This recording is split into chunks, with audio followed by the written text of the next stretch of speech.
नांदेड येथील लोकसभेचे भाजपाचे उमेदवार प्रतापराव चिखलीकर आणि हिंगोली लोकसभेतील शिवसेना शिंदे गटाचे उमेदवार बाबूराव कदम कोळेकर यांच्या प्रचारासाठी पंतप्रधान नरेंद्र मोदी यांची नांदेड येथे सभा चालू होती।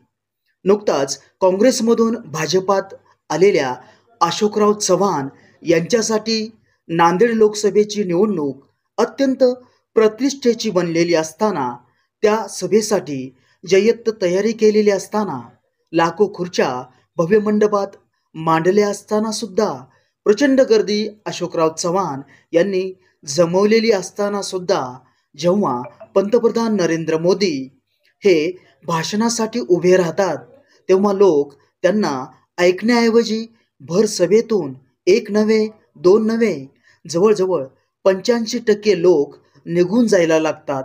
लोक खुर्च्या खाली करायला लागतात, भर सभेतून बाहेर पडतात।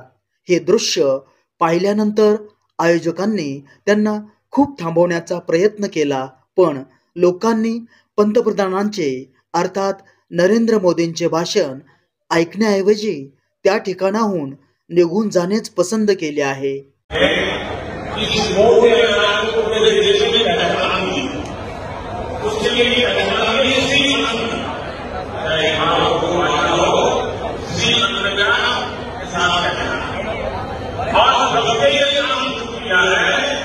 दुनिया भर में